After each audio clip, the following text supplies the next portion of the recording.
সুপ্রিয় বন্ধুরা, বিভিন্ন সরকারি চাকরির রিটেন পরীক্ষায় এই ধরনের প্রশ্ন প্রচুর আসে। দেখুন আজকে সমাধান করব। 4639 থেকে কোন ক্ষুদ্রতম সংখ্যা বিয়োগ করলে বিয়োগফল একটি পূর্ণবর্গ সংখ্যা হবে।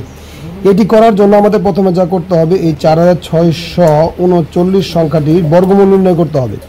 তো বর্গমূল নির্ণয় করতে হলে প্রথমে আমাদের জোড়ায় জোড়ায় ভাগ করতে হবে। তো এখানে 46 আছে, 46-এর বর্গমূল সেটা হচ্ছে, তো 46-এর বর্গমূল আমাদের দেখতে হবে।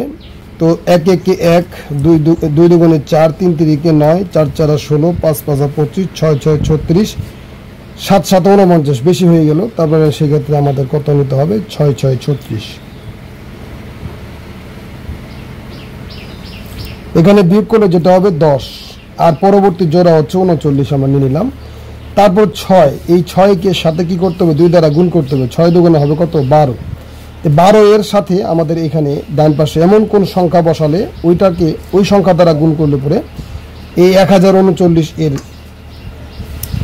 সমান অথবা কাছাকাছি হয়। তো যাই হোক, তো এই 12 আমরা এখানে প্রথমত দিতে পারি 5।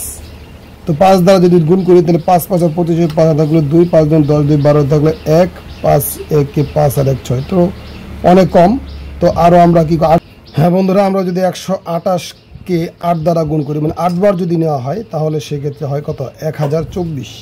তো আমরা তাই করব। আর একবার যদি বেশি দেওয়া হয় তাহলে কিন্তু এর চাইতে বেশি হয়ে যাবে। তো যাই হোক, আমাদের 8 হচ্ছে এখানে দেবো, আমরা ভাগফলের অংশেও 8 দেবো। তো যেটা হলো কত? আমাদের 1024। তো এখন আমরা যদি বিয়োগ করি তাহলে কত হবে? 5 হাতে নেই, তাহলে 15 থাকে। কত থাকে? 15। আমরা এই ভাগ প্রক্রিয়ায় বর্গমূল নির্ণয় করার ক্ষেত্রে যে ভাগশেষ পেলাম সেটা হচ্ছে 15। তাহলে এই 15 সংখ্যাটি যদি এই 4639 থেকে বাদ দেওয়া হয়, তাহলেই সংখ্যাটি একমাত্র পূর্ণবর্গ সংখ্যা হবে। তা আমাদের কি করতে বলছে যে কত বিয়োগ করলে, 15 বিয়োগ করলে 15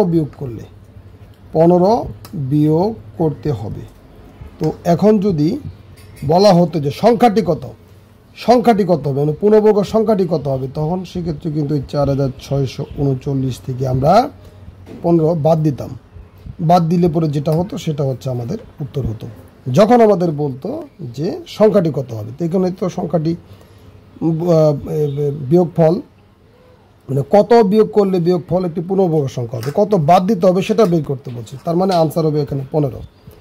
আর যদি বলা হতো এখানে যে সংখ্যাটি কত হবে, তখন সেক্ষেত্রে 15 বিয়োগ করার ফলে যে সংখ্যাটা পাওয়া যেত সেটাই আমাদের আনসার হতো। আশা করি বুঝতে পেরেছেন। এতক্ষণ সঙ্গে থাকার জন্য অসংখ্য ধন্যবাদ।